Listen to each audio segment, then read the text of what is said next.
हमारी भारतीय संस्कृति में देवी देवताओं के कई स्वरूप मिलते हैं जिन्हें शास्त्रीय स्वरूप और लोक स्वरूप कहा जाता है। इनमें भी ये दो रूपों में होते हैं, सात्विक स्वरूप, तांत्रिक स्वरूप। पूजा पद्धति में भी दो स्वरूप होते हैं, गायत्री मार्ग, सावित्री मार्ग। भैरव ही एकमात्र ऐसे हैं जिनकी दोनों रूपों में दोनों तरीकों से पूजा होती है। उन्हें कहीं देवता तो कहीं राक्षस के रूप में चित्रित किया गया है। भैरव का शाब्दिक अर्थ होता है भय का हरण कर जगत का भरण करने वाला। भैरव शब्द के 3 अक्षरों में ब्रह्मा, विष्णु, महेश तीनों की शक्तियाँ समाहित है। ये भगवान शिव के 5वें अवतार हैं। इनको भगवान शिव का गण, माता पार्वती का सेवक, तांत्रिक आदि के साथ साथ बहुत सी जगह इन्हें कुल देवता के रूप में माना जाता है। भारत और नेपाल में इनकी पूजा अधिक होती है। हिंदू और जैन धर्म दोनों में इनकी पूजा का प्रचलन है। इन्हें रात्रि के देवता भी कहते हैं, इन्हें स्मशान रक्षक भी कहते हैं, इन्हें क्षेत्रपाल भी कहते हैं। शिव पुराण के अनुसार कार्तिक मास की कृष्ण पक्ष की अष्टमी को भगवान शिव के रुधिर से भैरव की उत्पत्ति हुई। इस तिथि को काल भैरव अष्टमी कहा जाता है। पुराणों में भैरव को लेकर अंधकासुर नामक राक्षस के विनाश से लेकर ब्रह्मा के 5वें शीश काटने तक की कथाएं प्रचलित है। इतिहास देखें तो हिंदू धर्म में इनकी पूजा का प्रचलन आदि काल से है और प्राचीन मंदिरों में इनकी कई प्रतिमाएं हैं। उदाहरण के तौर पर 14वीं शताब्दी में निर्मित राजा आदित्य वर्मन की मूर्ति को भैरव रूप में माना जाता है, जो फिलहाल इंडोनेशिया के राष्ट्रीय संग्रहालय में है। शिव महापुराण में भैरव को शंकर का ही पूर्ण रूप बताया गया है। इसके अलावा कालिका पुराण में भैरव को नंदी महाकाल तथा बेताल की तरह शिव का एक गण बताया गया है जिनका वाहन कुत्ता है। लोक जीवन में भैरव के कई स्वरूप मिलते हैं, जैसे भैरू बाबा, भैरू महाराज, मामा भैरव, नाना भैरव आदि से संबोधित करते हैं। इनके 8 रूप बताए गए हैं जो निम्न हैं: असितांग भैरव, चंड भैरव, रूरु भैरव, क्रोध भैरव, उन्मत्त भैरव, कपाल भैरव, भीषण भैरव, संहार भैरव। इसके अलावा भैरव तंत्र में भैरवों की संख्या 64 बताई गई है।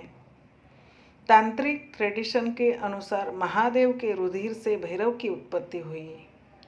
इस रुधिर के 2 भाग हुए, जिनसे पहला बटुक भैरव, दूसरा काल भैरव। बटुक भैरव भगवान का बाल रूप है। आनंद भैरव भी कहते हैं। ये अपने भक्तों को अभय देने वाले सौम्य स्वरूप में विख्यात है।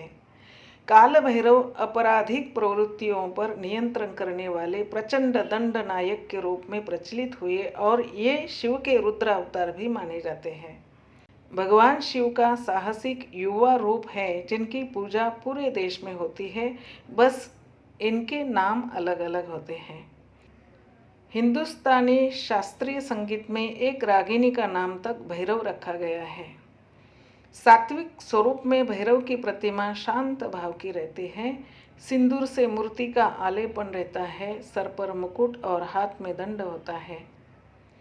ये स्वरूप सांसारिक इच्छाओं की पूर्ति करने वाला माना जाता है और इनका तांत्रिक स्वरूप विकराल भाव का, काले वर्ण का, विशालकाय अंगार के समान लाल नेत्र, नग्न शरीर या यदि वस्त्र हो तो काले वस्त्र और कंठ में रुद्राक्ष की माला रहती है।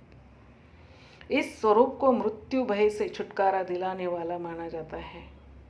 हम सब जानते हैं कि शिव प्रलय के देवता भी हैं, अतः विपत्ति, रोग एवं मृत्यु के समस्त दूत और देवता उनके अपने सैनिक हैं।